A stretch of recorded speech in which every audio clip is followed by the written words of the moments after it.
Gabinete de Crise, um podcast do Polititank. Olá, seja bem-vindo a mais um episódio do Gabinete de Crise, um podcast do Polititank, um think tank de política nacional e internacional, e que, uma vez mais, estou eu aqui, Cláudio Fonseca, com a Carlota Pinhatela Garcia, com o Emanuel Almirante e com o Vasco Semedo.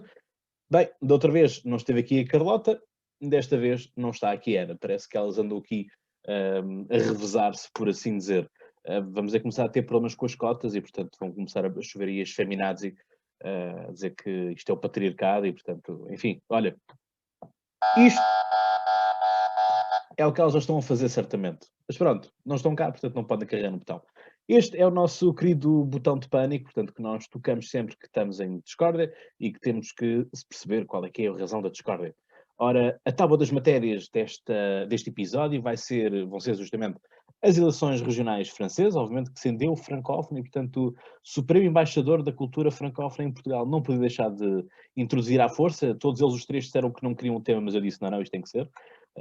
Não, estou a brincar, foi tudo consensual. Aliás, por isso é que estamos a gravar na segunda-feira, não estamos a gravar habitualmente no domingo, porque queríamos ter dados certos desta mesma eleição para podermos analisar, porque esta eleição tem a sua importância, porque daqui a 10 meses são as eleições francesas e para a presidência da República, e portanto estes serão os dados mais frescos que temos a nível de poder, sendo que podem valer muito ou podem não valer nada, como já vamos ver daqui para frente. Vamos falar ainda do tópico da presidência portuguesa da União Europeia, que está a chegar ao fim, portanto, serão 6 meses de festa. António Costa já tem o dinheiro, portanto, já pode ir ao banco. E vamos falar ainda das declarações polémicas de Eduardo Ferro Rodrigues, que deixaram o mundo português com os nervos em franja. A Carlota, então, enfim, num estado de calamidade brutal. Portanto, será ela também que irá introduzir este mesmo tema. Portanto, já sabes, segue-nos nas redes sociais, no Facebook e no Instagram, e visita também o nosso site, que está lá disponível o compêndio, com o compêndio de maio, o mês da Europa, e portanto fica atento porque vão ver novidades. Estamos aqui também a tratar de outras coisas, porque nós existimos além dos episódios, portanto existem reuniões e tudo isso que nós fazemos, portanto assim é. Portanto, meus senhores e minha senhora, muito bem-vindos e, portanto, obrigado uma vez mais por estarem aqui. Vamos então aqui falar das eleições regionais francesas, portanto, regra geral que gostamos de fazer sempre nesta dinâmica, do internacional para o nacional. E, portanto, dizer que nesta mesma eleição baralhou-se tudo, mas acabou tudo igual. Isto é, a direita francesa mantém as 6 regiões que mantinha, os socialistas mantêm os gemos que tinham antes e os regionalistas continuam a governar a região da Córsega, portanto, a ilha de Napoleão Bonaparte, e, portanto, aos corsos ninguém os tira de lá, e, portanto, fica engraçado de que as 4 posições, as únicas que estavam para a segunda volta, 3 delas são ocupadas por regionalistas, portanto, apenas o segundo lugar é que entra uma direita francesa, e a região da PACA, aquela região que todos nós gostamos, porque são aquelas praias fantásticas mediterrânicas francesas da Côte d'Azur, portanto ali Cannes, Saint-Tropez, não é, que conhecemos pela música, Marselha como capital, a região de Pyrénées Atlantique e Côte d'Azur, em que aquilo que nós temos então é uma vitória da direita francesa, mas não a direita de Marine Le Pen, como esteve para acontecer. Tradicionalmente, o sul francês é onde Marine Le Pen tem o melhor eleitorado e, portanto, quanto mais para o norte se vai, tendencionalmente, há mais socialistas e há mais direita que vai. Portanto, uma coisa são as eleições municipais, outra coisa são eleições regionais.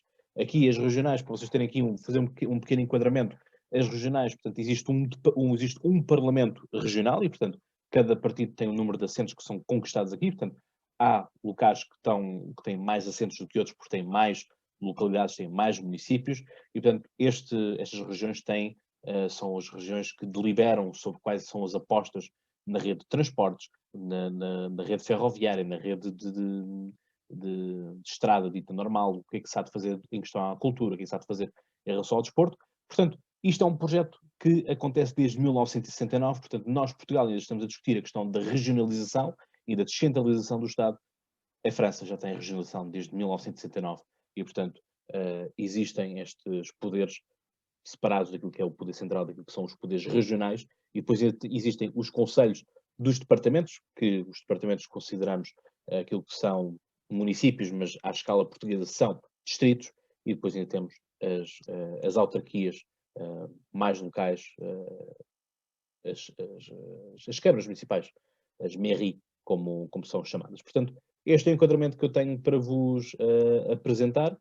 Dizer-vos que, na minha opinião, isto, estava eu a dizer que parece muita coisa e não parece nada, prende-se com o facto de os mídias portugueses estão a exigir de Macron demasiado aquilo que podem exigir, porque não faz sentido, e Macron teve cerca de 10, 11% dos votos, portanto não mudou o seu eleitorado da primeira para a segunda volta, e portanto aquilo que nós temos são estes 11%, o que se compreende quando nós estamos a falar de um partido que é relativamente recente, ainda nem 5 anos tem, e portanto são pessoas com zero experiência. Macron pôs claramente um anúncio no site do partido que quem quisesse candidatar-se para a Assembleia para a Assembleia da República no mesmo ano, num espaço de 2 meses, 3 meses, podia se candidatar. Portanto, por isso é que nós tivemos muitos agricultores, mercenários, comerciantes, padeiros a irem parar ao Parlamento Nacional francês à conta disto, porque não havia candidaturas, não havia pessoas suficientes para avançar e, portanto, foram necessários colocar novas pessoas sem experiência e, portanto, tiveram que ganhar experiência à força. Ora, se nós falamos destas componentes regionais em que há aqui decisões de poder, obviamente que vocês estarão já a calcular com pessoas inteligentes que são e que estão a ouvir este episódio, percebem que já existem acordos, já existem arranjos de toma lá da cá em relação ao presidente da região para com aqueles que são as grandes quintas, para aqueles que são os grandes concessionários e, portanto, tudo isso já está arranjado e, portanto, as pessoas votam naquilo que já conhecem e, portanto, não vão votar no desconhecido e, portanto, as coisas são tanto assim. Marine Le Pen e Macron são os dois grandes penalizados. Uma abstenção recorde a chegar aos 69% da abstenção, o que é muito sintomático e lá está, foi uma teimosia pegada de Macron e de alguns partidos do sistema de marcarem na mesma as eleições, com cenário de Covid, com mau tempo que está a haver neste momento. Nós neste momento estamos com um bom sol aqui em Portugal, mas há 2 semanas atrás haviam árvores a serem arrancadas dos solos com o mau tempo que assolava o território francês. Portanto, as coisas são muito assim. Estas eleições servem sobretudo para a esquerda tradicional, portanto, Partido Socialista, que foi muitas vezes coligados com os ecologistas, portanto é uma nova vertente que se descobriu, porque os ecologistas de facto estão a ganhar muito poder em França, e a direita, aqui com os Les Républicains, portanto o antigo UMP, que enfim, é o partido de Nicolas Sarkozy, por exemplo, Jacques Chirac, por exemplo, que, enfim, precisam de saber quem é que eles vão avançar para as eleições contra Macron, sabendo nós que vai ser já este duelo de Le Pen-Macron, resta saber se alguém consegue tirar o lugar a Macron, porque Le Pen, essa vai ter sempre os seus 20, 25% dos votos, se bem que Le Pen está a fazer um caminho fofinho, portanto já não é contra a Europa, diz que afinal já podemos ter uma Europa, mas tem que ser uma Europa das nações e portanto tem que ser uma Europa carregada de nacionalismos. Umas vertentes já têm sido também umas correntes que estão a acontecer pela Europa, um pouco como aquilo que André Ventura também preconiza aqui por Portugal, e portanto é esta a dinâmica, ou seja, acho que isto é mais importante para a esquerda e a direita francesa arrumarem a casa e saber quem é que vão fazer avançar, do que propriamente ser um game change para Le Pen e Macron. Carlota. Um game change? Então não és francófono, agora vejo para aqui com anglicismos, não sei o que é isto. Un changement de jeu, se tiver. Assim está bem, assim está bem. Bem, olá a todos. A política francesa não é nada uma liga que eu siga. Eu sigo a Liga Portuguesa porque me diz respeito, a americana porque gosto e me interessa. Eu não vou fingir, tenho uma opinião sobre isto. Fui-me informar, estou a par, não tenho opinião. Portanto, se calhar não vou estar aqui a perder tempo e vou passar a palavra ao próximo. Vasco, és tu o próximo. Ou se quiseres, le prochain. Olá a todos, boa tarde. Portanto, relativamente às eleições regionais francesas, a grande nota de destaque, como já foi dita pelo Cláudio, é que nem o partido de Emmanuel Macron nem de Marine Le Pen conseguiu conquistar nenhuma das 13 regiões em França. O centro-direita ganhou 7 das 13 regiões e, portanto, foi o grande vencedor destas eleições, digamos assim. Portanto, estas eleições regionais francesas têm a particularidade de que o sistema é um bocado diferente daquele que nós vemos, por exemplo, nos Estados Unidos ou na Alemanha. Porque trata-se de um cargo semelhante ao governador de um Estado. A diferença de França para o Brasil, ou para a Alemanha, ou Estados Unidos, é que, sendo um Estado unitário, esses governos regionais têm menor autonomia em relação a Paris. Portanto, essa é a grande particularidade que existe neste sistema francês. Tivemos uma abstenção recorde, que chegou aos 66,7%, ou seja, só 1 a cada 3 franceses é que saiu às ruas para votar. E isto mostra bem aquilo que nós vemos e que nós estamos habituados a que cá em Portugal, por exemplo, este tipo de abstenções se vejam mais nas eleições europeias, se bem que nunca chegam a este tipo de nível das abstenções. Portanto, isto denota como, a nível europeu, os cidadãos se estão cada vez mais a divorciar da política e é preocupante porque isto coloca em causa também a democracia enquanto sistema de eleições e, portanto, quando se deixa de acreditar na democracia e no centro político, por um lado damos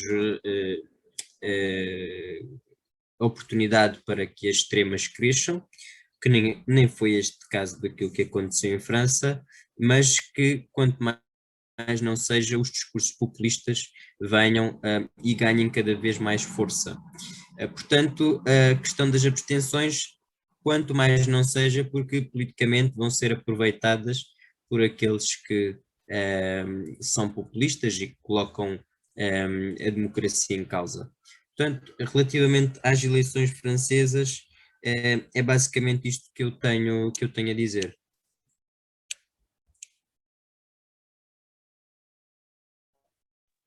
Obrigado, Vasco. A questão é mesmo essa, é que Macron, quando foi eleito, dizia que íamos sair deste marasmo, desta parte de esquerda-direita, e íamos passar a ter um marasmo que seria os progressistas e os não progressistas, sendo que os progressistas estariam com ele e os não progressistas estariam contra ele. Aliás, isso é muito visível no discurso, que ao contrário daquilo que nós estamos habituados aqui em Portugal, o discurso do Presidente da República, que é o discurso do Ano Novo, são aqueles discursos básicos e, portanto, sem grande lógica e que dizem umas banalidades e, portanto, manda assim uma farpa ao autogoverno, mas são discursos que demoram 5 minutos no máximo, não muito mais do que isso. Ora, o último discurso que Macron preferiu, aquilo eram 15 ou 20 minutos. Um exagero, devo dizer, mas eram longas páginas que eu depois tive a transcrever para o objeto de tese, em que ele volta a reforçar nessa parte, essa vontade de fazer, em que ele diz que os progressistas estão com ele e os não progressistas estão nas ruas, são os Gilets-jaunes, portanto, o movimento dos coletes amarelos que nós bem conhecemos e que, portanto, andou a marcar manifestações todos os sábados e a fazer barricadas. E, portanto, é um pouco isto, mas não me parece que essa grande revolução que Macron queria preconizar esteja a acontecer. Ele, numa primeira vez, usou bem a questão da pandemia.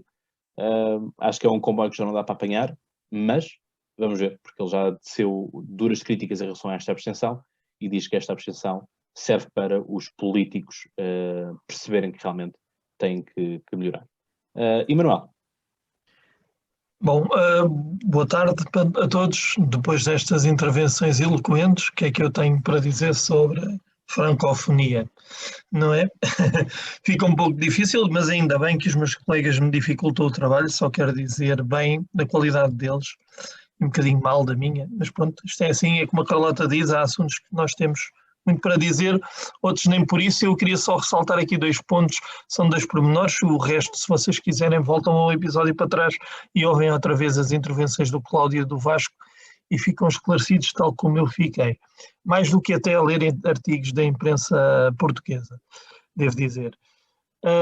Pronto, eu acho que esta é engraçado, é curioso, não é engraçado, é curioso que este tipo de votação, e portanto, como já foi aqui referido bastas vezes, os grandes perdedores, a Marine Le Pen e o Emmanuel Macron, dão à direita uma posição confortável no ano eleitoral, neste ano eleitoral.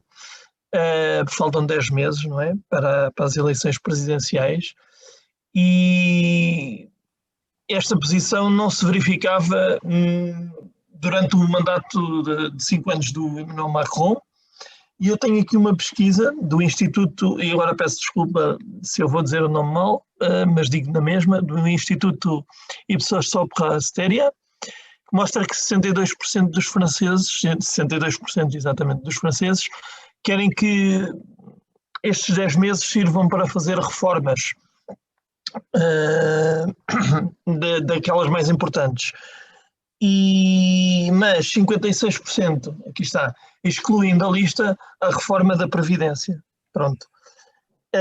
Também querem que se acelere a reforma das aposentadorias, portanto, dos reformados, e passando a idade mínima dos 62 para os 64 anos. Pronto. Para redorar a imagem do Macron, ele vai tentar fazer isto, que é muito difícil, mas que ainda será pior se ele não fizer coisíssima nenhuma, penso eu. E se mostrar inábil, porque como o Cláudio dizia muito bem, a pandemia já não começa a servir de desculpa, e estas não votações e esta abstenção têm que ser sinais também para ele avançar, porque depois das presidenciais, como o Cláudio também já explicou tão bem, as coisas, os cenários são muito, muito diferentes. Portanto, acho que é isto, são estes 2 pormenores que eu queria dar em relação às eleições francesas. Exato, obrigado, Emanuel. É muito isso, é que, vamos ver, Macron foi, nós não podemos agora também achar que Macron não fez nada no seu mandato. A questão é que o problema foi ele ter feito demasiadas coisas e isso fez com que muita gente entrasse em greve. Dar, por exemplo, um setor que está sempre em greve, há 2 setores que estão sempre em greve, que são os cheminots, portanto são os maquinistas, e são os controladores aéreos. Vou-vos contar aqui um motivo das primeiras greves dos maquinistas, foi porque Macron cortou-lhes um dos subsídios, que era o subsídio do carvão. Ora, este subsídio do carvão que existe desde que existem locomotivas, por assim dizer, desde que a legislação foi criada para ser uma compensação aos maquinistas por estarem a inalar os fumos e, portanto, estarem em contato com o carvão e, portanto, todo o prejuízo que isso traz ao ser humano. Os maquinistas, portanto, hoje, que eu não me recordo de ver locomotivas a carvão em França, mas fizeram greve porque para eles a ideia muito típica da esquerda, que é direito adquirido é direito protegido, não é? Portanto, a ideia que se conseguiu aquele direito já não se pode voltar atrás, e portanto era um dinheiro que estava a ser gasto dos contribuintes franceses todos, porque a SNCF, portanto, que é a nossa CP dos franceses, que tem o TGV, por exemplo, é pública, e portanto os franceses andavam a pagar todos este mesmo imposto, este bónus, e portanto... Queria só fazer aqui uma ressalva, porque vão voltar agora atrás já neste instante e vão ver que o Cláudio disse que nós andávamos a pagar. Isto sim é um verdadeiro francófono. Pronto, lamento. Peço E desculpa. contra factos não há argumentos. Não há argumentos. Portanto, está dito e, portanto, está gravado. Portanto, as coisas são mesmo assim. Mas, obrigado. Vamos passar ao próximo tema. Ora, agora vamos passar aqui para a Carlota, que nos vai falar daquilo que foram as 2 declarações de Ferro Rodrigues. Eu não sei se tens algum statement a fazer prévio, Carlota, não sei. Tu és a melhor dos statements. É melhor eu não fazer nenhum statement em relação a isto, porque Pronto. Mas se calhar o Ferro Rodrigues fez isto depois de algum statement do teu género. talvez, e não o culpo por isso, mas culpo pela falta de noção total e completa. Eu hoje só vim cá para bater no Ferro Rodrigues, para dizer a verdade, é o único tema que me interessa assim apaixonadamente. Mas eu tenho que confessar que não tenho nada para dizer que não tenha sido já dito por milhares de pessoas nos últimos dias. Quer dizer, já chegámos a um. Espero que os portugueses se desloquem de forma massiva para Sevilha, tendo em conta não só a situação pandémica em que estamos, por todos os motivos e mais alguns, a maior parte dos quais eu nem sequer concordo, mas isso é outra conversa. Mas também a área metropolitana de Lisboa, que é assim uma área pequenina, não se pode sair de cá com sérias dúvidas levantadas por muita gente se isto será sequer constitucional, mas isso também é outra conversa, não vamos estar aqui a misturar imensos assuntos, mas quer dizer, eu acho que este despudor nas afirmações e nas declarações, que é assim, que o Ferro Rodrigues e Compinchas fazem aquilo que querem, aquilo que lhes apetece e que têm uma forma de estar na vida completamente diferente do português comum e que lhes é permitido muito mais. Toda a gente sabe, mas o despudor com que dizem as coisas, é que até parece que estão a gozar com a nossa cara, e se calhar estão mesmo, começa a ser obsceno. É que isto já é obsceno. Eu não sei o que é que eu posso dizer mais acerca disto. Eu acho que já é isto. A única palavra que me vem à cabeça é obscenidade. Porque é que além de tudo mais, além de não se poder sair e não se dever, o que é discutível, essa parte é discutível, mas não se dever, supostamente, segundo o governo, e não se poder, também segundo o governo, quer dizer, vamos só ali a Espanha ver a bola, mas que estilo de vida é este? Para a zona vermelha de Espanha. Sim, mas eu já estou a pôr o Covid, já falei do Covid, agora já estou noutra parte, que é, vamos só ali a Espanha ver a bola. O desemprego aumentou imenso, as pessoas estão em dificuldades económicas, não se pode ir a restaurantes. O bilhete mais barato para o estádio eram 300 euros. Pois, percebes? É isso que já é obsceno. Eu ouvi no outro dia alguém dizer que já parecia a Maria Antonieta a dizer comam bolos, e é um bocado isso. Pronto. Exato, não têm pão como um brioche, não é? Emanuel, gostas de brioche? Gosto muito, por acaso até gosto. Também gosto da Maria Antonieta. Ela não me conhece, mas certamente ia gostar de mim, que eu sou um bonacheirão. Enfim. Eu ouvi dizer que ela é de perder a cabeça. É verdade. É preciso que a guilhotina esteja bem afiada. Mas gostas da Maria Antonieta ou da Kristen Dunst? Isso é outra, como é que diz a minha colega, isso é outra discussão. Mas olha que sabes quem inventou a guilhotina era um Cláudio, era o Claude Guillotine. Pois, posso expressar-me livremente? Força, claro. Só podia. Deixa-me confirmar com a guilhotina. Só podia ser um Cláudio em francês e inventar um instrumento para decapitar os seus opressores. Só podia. Pronto, mas nós estamos aqui a comentar o Cláudio Fonseca, por muito que ele goste que nós comentemos a sua... Pronto, sempre com o francófono em fundo. Mas a questão é mais séria que isso, Cláudio, tanto a um como ao outro. É que o Sr. Ferro Rodrigues parece esquecer-se permanentemente de quem é e de onde está. E como dizia um amigo dele, que é o Sr. António, dizia que nós quando somos, ele dizia isto de outra maneira, mas eu sou mais simples, vou dizer isto para o povo perceber. Nós, quando somos representantes do governo, até à mesa somos representantes do governo. Ele disse isto de uma maneira mais bonita, mas eu digo assim mesmo porque é assim mesmo que eu quero dizer. Porque isto é uma coisa simples. Trata-se de decoro. Trata-se de respeito e trata-se de podermos dignificar uma coisa que custa a dizer. Portanto, eu vou dizer devagarinho. Podermos dignificar a bandeira portuguesa.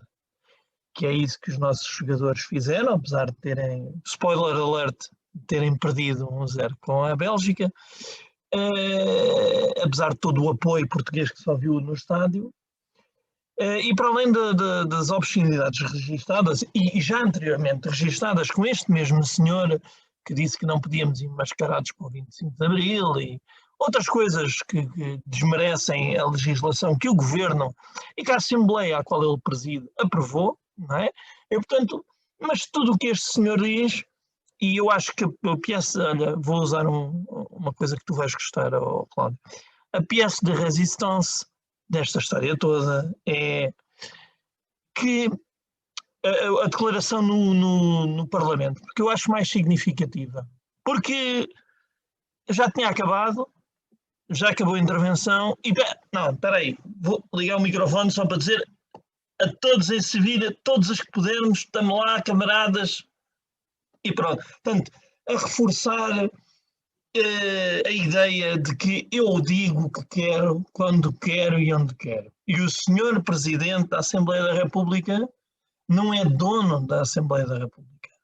E tenho muita vergonha que seja a segunda figura do Estado, porque é a única coisa que faz é dar raspanetes em deputados porque usam palavras que ele não gosta, independentemente se eu gosto ou não gosto de que as pessoas usem essa palavra, e ter este tipo de declarações que sempre desconsideram tudo. Acho isto maravilhoso. E depois temos o Presidente da República que vai tentar salvar o amigo e, portanto, isto não, pronto, não foi nada. E afinal, eu até nem vou. Eu que podia ir, tenho as 2 vacinas, portanto, lógica zero. E eu já tenho aqui dito muito bem do meu Presidente da República, portanto, agora posso criticar. Lógica zero. E, portanto, foi o Ministro da Educação, que se calhar o vírus deve ser burro, e, portanto, não deve infectar Ministros da Educação. Enfim, não tenho mais nada para dizer, só queria dizer isto para ficar bem marcado. Isto é uma vergonha. O Marcelo podia ir, como quem diz, precisa, o Presidente da República sempre que quer sair do país tem que justificar a sua saída do país Foi junto aprovada. do Parlamento. Foi E o aprovada a Parlamento deslocação. tem que Foi autorizar. aprovada a deslocação. Portanto, ele podia ir. Sim. Sim. Eu quero acabar assim. Isto é uma vergonha. Mas a questão é que temos o Presidente da Assembleia da República a fazer isto, temos o Presidente da República também em bandeira em arco. Aliás, eu nunca vi um Presidente da República sentado num restaurante e depois estar a comentar a bola. Foi claramente isto que ele fez. Portanto, o intervalo. Senhor Presidente, o que é que você acha que está a acontecer? Isto e não sei o quê, não sei o quê. Acabou o jogo, as substituições foram muito bem feitas e não sei o que, não sei o que mais. Quer dizer, isto não é um Presidente da República. Que o Presidente da República deva ir a estar na tribuna presencial porque a sessão está ali, vestir, ter o cachecol, vestir a camisola da Sessão Nacional, tudo isso, como foi, por exemplo, o caso da Primeira-Ministra da Croácia na final do Mundial da Rússia em 2018, e depois o pessoal esqueceu-se que afinal aquela bandeira e aquela camisola tem uma conotação política racista inerente, mas isso não interessa. Mas lembraram-se depois da festa estar feita. Mas isto não. Nós sabemos que o Ferro Rodrigues gosta muito do Sporting, é um fervoroso Sportingista e tudo mais. Mas não.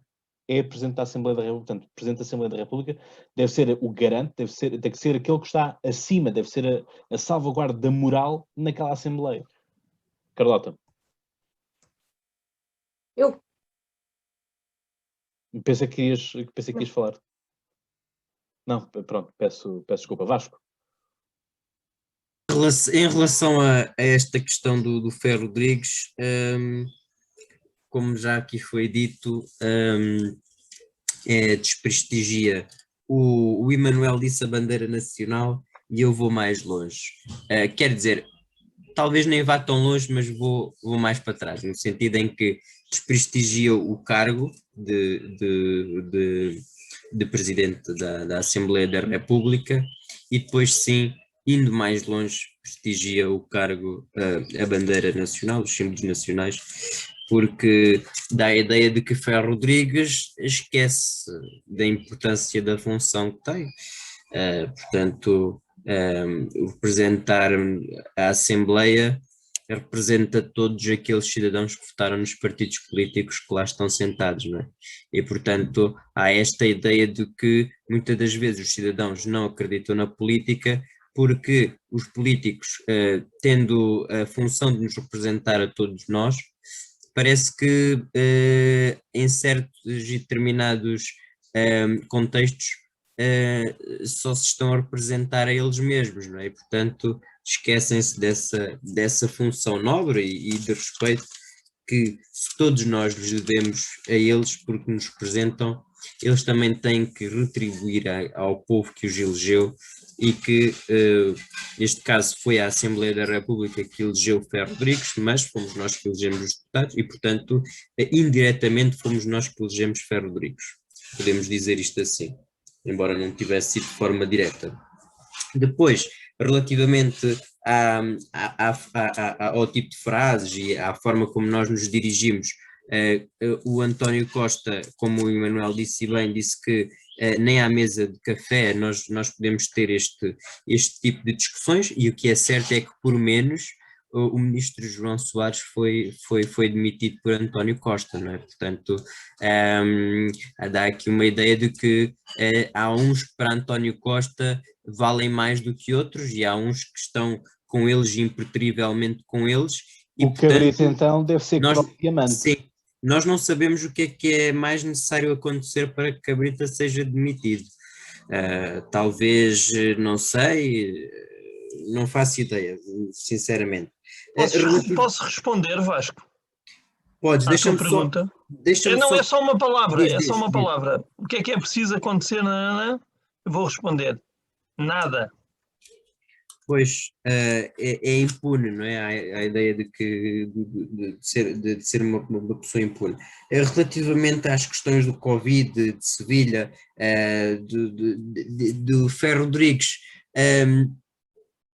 um ex-ministro da Saúde, penso que deste governo, Adalberto Campos Fernandes, disse na televisão de que isto só é desculpável a Ferro Rodrigues se Ferro Rodrigues nem tivesse sequer consciência que Sevilha era uma região que estava no vermelho e, portanto, que estava sinalizada como sendo perigosa, como estando no alerta estando naquele limite em que não nos podemos arriscar sequer, não é? O que é certo é que os portugueses deslocaram-se de forma massiva para a França e até ontem houve uma piada que estava a correr nas redes sociais. Bom, já que foram a correr de forma massiva para a Espanha, que também tragam a gasolina de lá, que também é mais barata, porque assim pode ser que nós nos safemos, já que em Espanha o preço dos combustíveis é mais barato, e então de maneira que é assim. Portanto, isto já faz parte de uma coletânea de discursos de Ferro Rodrigues, não é a primeira vez e arrisco-me a dizer que não será a única. Portanto, já teve naquela questão, como o Emanuel disse bem, dos abrileiros e portanto, do 25 de Abril. Portanto, nós não sabemos nem a todo momento estamos à espera de que Ferro Rodrigues possa mandar mais alguma atuarda e, portanto, nós não estejamos à espera. Já não é bem assim, porque já há um histórico de Eduardo Ferro Rodrigues e, portanto, vamos ver o que é que acontecerá primeiro, se será a admissão de Cabrita ou se será uma nova asneira de Ferro Rodrigues. Os dois são Eduardos, não é? Portanto, Exato. Eduardo. Carlota, agora sim. Vai ser uma nova asneira de Ferro Rodrigues, com certeza, porque a demissão do Cabrita. Bom. Não, vocês estavam aqui a falar de impunidade e eu estava a pensar que realmente nós atravessamos um momento no mundo da cultura do cancelamento e de movimentos que nós aqui criticamos porque são excessivos e das pessoas terem que pedir desculpa por tudo e por nada e de serem canceladas por coisas ou muito antigas ou perfeitamente inócuas. E isso ainda não chegou a Portugal, e ainda bem, mas quer dizer, se calhar podíamos tirar só um bocadinho disso, só o bocadinho bom que há nisso, que as pessoas realmente, quando dizem alguma coisa parva, especialmente pessoas que têm muito poder, quando dizem alguma coisa parva, porem a mão na consciência ou serem obrigados a fingir, pelo menos, e aí é que está a parte do pudor, no mínimo, serem obrigados a fingir que puseram a mão na consciência e pedirem desculpa e não virem a seguir ainda a dizer outra vez. Fazia falta, e isso é um problema português, porque temos, como vocês disseram muito bem, temos o Eduardo Cabrita, temos o Medina, todos os dias eu ainda vejo histórias semelhantes às da Rússia, era Israel, era a Venezuela, e era a China, e era este, e era aquele, e todos os dias se vê notícias a sair acerca disso. Eu também estou sempre aqui a bater nos jornalistas, mas hoje não vou fazê-lo, porque cá têm estado a fazer o seu trabalho. As notícias continuam a sair e não se ouve. Ele pediu desculpa logo no dia, mas, quer dizer, consequências para as coisas. Não há. Memória curta é o problema. As consequências serão agora nas eleições municipais e, portanto, Vamos os ver. lisboetas... Vamos ver. Mas a questão é, a consequência será aquilo que vamos também... a ver, eu acho que isto ganha aqui um outro contorno. Isto até lá vai-se esquecendo, acho eu. Mas isto vai ser também uma questão que os lisboetas vão ter que pensar, que é, querem um presidente da Câmara Municipal que seja assim, e que tanto que libera assim os seus dados. Existem alguns imigrantes que podem votar nas autárquicas, não podem votar nas legislativas, nem nas presidenciais, nem nas europeias, mas podem votar nas autárquicas. Atenção com isso.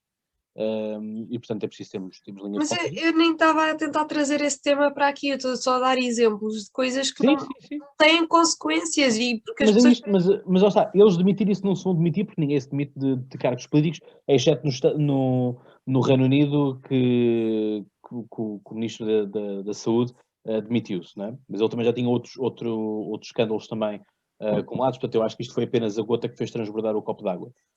Portanto, é isto. Emanuel. Deixa-me só dizer aqui duas coisas muito rápidas. Uma é... Deixo e passo já para ti também a responsabilidade do próximo tema.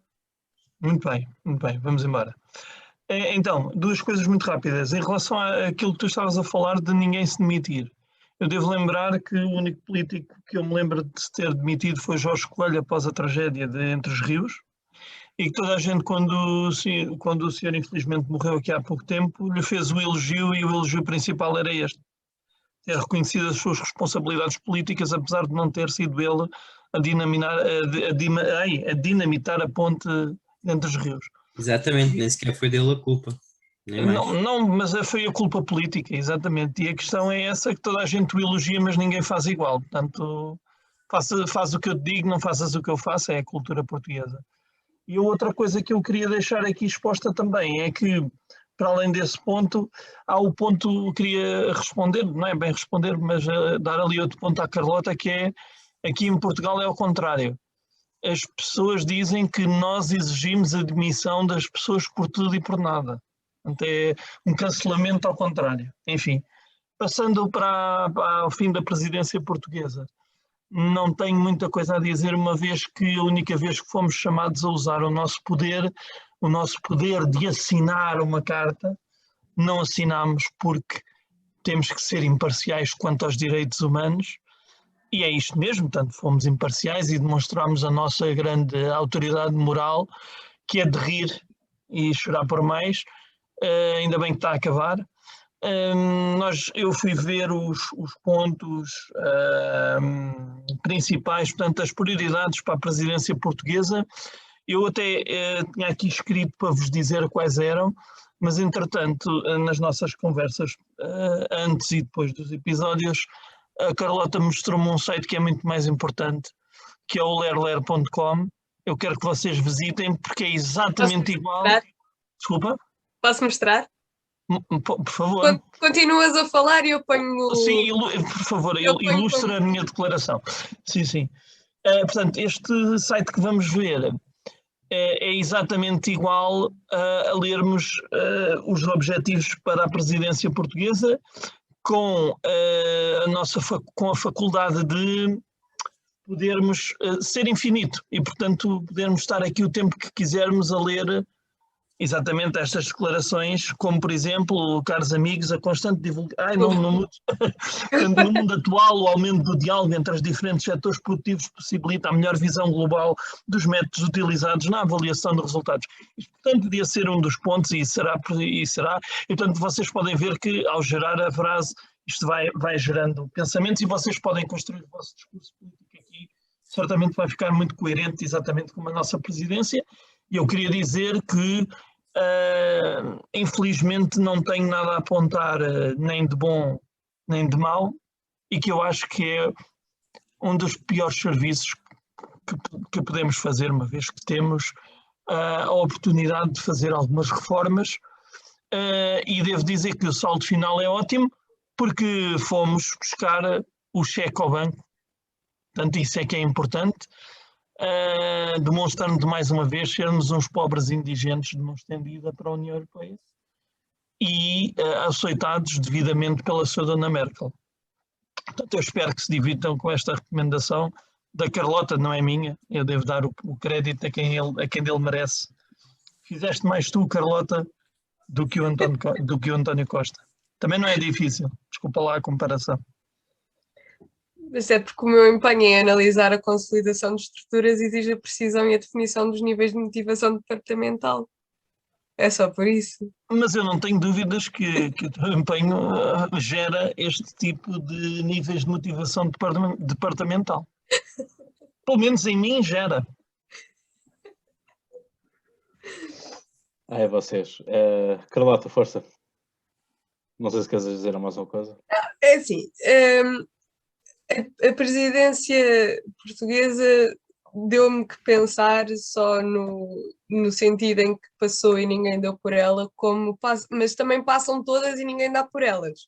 Isto de 6 em 6 meses muda, mas também, se formos perguntar a alguém na rua o que é que aquela gente faz ali, ou não vão saber, ou vão dizer, e contra mim falam, vão dizer, há umas cimeiras, e depois assinam uns tratados e uns documentos e umas recomendações e umas cartas e o quê? Já ouvi alguns intelectuais que eu respeito, contemporâneos, como o Jordan Peterson, por exemplo, a prever o fim das instituições europeias pelo crescente fosso que há entre os governantes e os governados, quem está acima e quem está abaixo. As pessoas não sabem o que é que a gente anda ali a fazer, as pessoas não são eleitas, e pronto, não estou a falar desta presidência em concreto, mas foi só algo que me deu que pensar. O Vasco? Ora, eu acho que a Ursula von der Leyen deve ter ficado muito contente portanto, com o fim da presidência portuguesa da União Europeia, porque pelo menos já não tem lá o António Costa, portanto, com as suas piadas secas, e portanto tomam lá este dinheiro, vão-se lá embora daqui com o dinheiro e portanto deixem a presidência da União Europeia. O que é certo é que esta presidência da União Europeia, que durou de resto este primeiro semestre de 2021, foi marcada por vários acontecimentos e várias peripécias, mais do que por sinais positivos que tenha dado cá para fora, não é? Algumas das prioridades desta presidência portuguesa do Conselho era a promoção da recuperação, assegurando a transição verde e digital, concretizar o pilar europeu dos direitos sociais, reforçar a autonomia de uma Europa aberta ao mundo, ao mundo, e as linhas de ação Portugal trabalha para uma União Europeia mais resiliente, social, verde, digital e global, e portanto, como nós vemos aqui por estes pontos, uma das grandes preocupações pelos vistos da União Europeia é a transição digital, portanto uma forte componente de uma Europa verde e de uma Europa que, portanto, que respeita esta transição, a transição verde, não é? Portanto, o que politicamente pode até ser relevante, mas que para os portugueses não diz assim muito, não é? E portanto, isto para um português comum, o que é que, se nós formos a perguntar aí a alguma pessoa na rua, bom, o que é que tira desta presidência portuguesa da União Europeia? E acha que isto teve alguma consequência? Acha que isto teve alguma mudança na sua vida, na sua forma de ver as coisas, as pessoas? Portanto, o que é que elas irão dizer? Por muito que tenham estado atentas à televisão, e mesmo que seja uma pessoa que veja notícias e tudo mais, ela acaba por não saber explicar o que é que acaba por não saber explicar o que é que aconteceu. Sabe que o primeiro-ministro e que alguns dos ministros estiveram lá na União Europeia, se reuniram com os responsáveis europeus, e portanto pouco mais há a dizer em relação a isto. Foi um encontro duradouro que acabou ou está para acabar em pouco tempo, e portanto consequências que nós podemos tirar para isto, eu sinceramente não consigo ver. Talvez a única que eu consiga ver de forma positiva é a tal bazuca europeia, não é? E é o dinheiro que vem cá para Portugal, que é o que nos pode dizer mais respeito. Agora resta-nos ver é como é que este dinheiro todo vai ser gerido e para onde é que ele vai, penso que é a principal preocupação que as pessoas têm, é para onde é que este dinheiro vai, como é que vai ser distribuído, e portanto é isto que é a grande preocupação de todos nós. Quanto ao resto, eu acho que não podemos falar muito mais, até porque talvez possamos falar nos gastos excessivos da presidência portuguesa da União Europeia, mas isto já é algo com que os socialistas portugueses já há décadas nos vêm habituando, e portanto, para mim, particularmente, não foi nenhuma novidade. E Manuel? Não, é só dois pontinhos muito rápidos. O primeiro para dizer que, como viram, o Vasco fez o favor de nos resumir aqui os principais objetivos, e viram, portanto, que eu não estava errado ao recomendar o site do Ler Ler.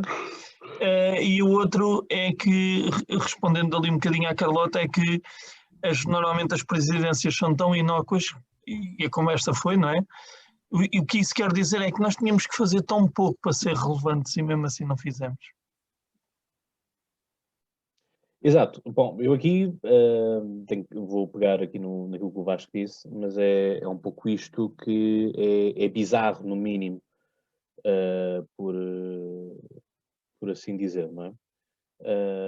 Ou seja, aquilo que nós olhamos, né, e vemos para isto é um pouco isto. Ou seja, nós vimos festa, vimos as gravatas, vimos os fatos, vimos as camisas e os lenços que iam ser gastos, o álcool também, passadeiras vermelhas, tudo isso.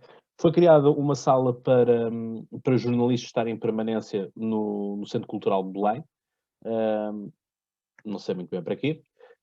E tivemos tudo isso. Depois tivemos também uma cimeira no Porto, na altura que também foi esta questão toda do Eduardo Cabrita e da altura do CDS ser um partido náufrago, portanto não ajudarem os náufragos.